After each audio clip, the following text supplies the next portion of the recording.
Welcome back to my channel. Today I'm reading from the Let's Not Meet subreddit, so let's jump into it.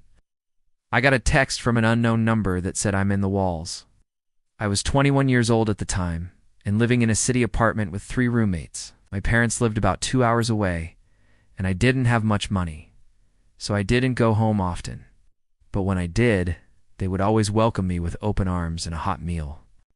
The day before this happened, I had gotten in a huge fight with my boyfriend of almost 3 years. We were both very stubborn, and neither of us wanted to apologize first. So we decided to take a break and live separately for a while. This meant that I had nowhere to go, and although I had never stayed over at my parents' house alone without my brother, I called them to see if I could stay there for a couple of days until I figured out my living situation. They happily agreed. Upon arriving, we put on a movie and started eating popcorn and junk food, while we waited for dinner to finish cooking. As we watched the movie, I received a text from my ex saying he'd already missed me and wanting to know what I was doing. I responded by telling him I was at my parents' house. About 30 minutes later, I got a text from an unknown number. It read, "I'm in the walls." I assumed that it was just a prank and ignored it. A few minutes later, my dad walked in and asked who had been texting me. I showed him the phone and he looked visibly shaken. He quickly left the room and came back with my mom. She looked at the message and told me to ignore it and that someone must have gotten the wrong number. Then my dad suggested that maybe I should get a burner phone because whoever this person is, they seem to be obsessed with you. I thought it was pretty funny and went back to watching TV. But then around 9 p.m., I got another text from the same person. It said, "You taste good. Are you enjoying the movie?" I screamed and threw the phone across the room. Both my parents came rushing in, and my dad picked up the phone while my mom tried to calm me down. The text read, "Are you enjoying the movie? I am behind the wall watching you." Now both my parents were pale, and we all sat down together to try and figure out what to do. My dad was on the phone with the police while my mom tried to comfort me. The police said they would send someone over, but it would take at least an hour because they had to come from the station about 20 minutes away. My mom kept telling me to calm down and that everything was going to be fine. But I couldn't help but feel uneasy. My parents' house has a basement, which we only use for storage. The door is always open, and it's where my dad keeps his tools.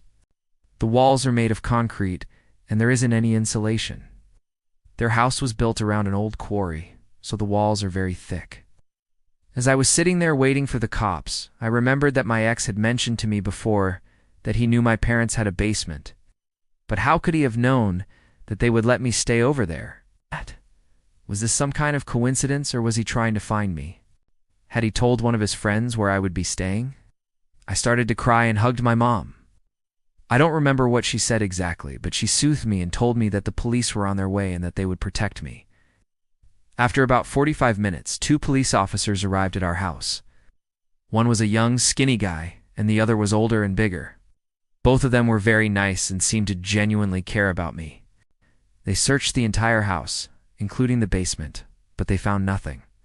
The younger officer said that there was no way someone could have been hiding in the basement, and we had unheard them. The older officer agreed, but still recommended that we keep the door closed just in case. After they left, my parents and I went back to watching TV, but I couldn't focus on the movie. I kept thinking about what the text messages meant.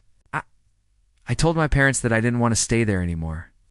I was afraid that the person who had been texting me would actually find me and hurt me. On the drive home, my mom tried to reassure me, saying that it was probably just a weird prank.